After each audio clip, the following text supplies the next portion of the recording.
Apakah lagu yang paling Malaysia menurut awak? Keranamu. Sorry, Keranamu Malaysia, yes. Berapakah awak rate untuk lagu ni?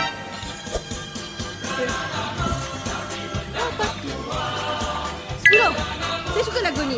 Keranamu Malaysia. So, apakah lagu paling Malaysia menurut awak?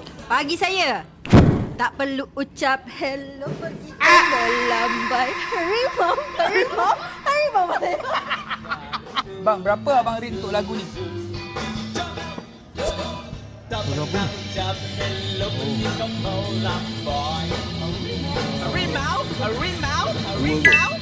Apa lagu paling Malaysia untuk abang?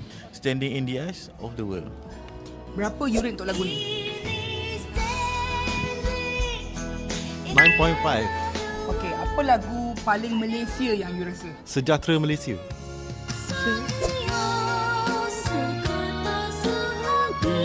Sejiwa.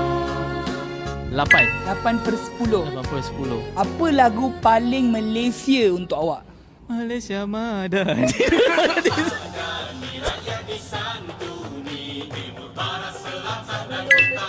Apakah lagu yang paling Malaysia menurut awak? Yang lagu Sudirman tu? Yang mana? Yang tanggal 31 tu? Oh, okey. Berapa awak rate untuk lagu ini? 10. Out of 10, I will say this 10.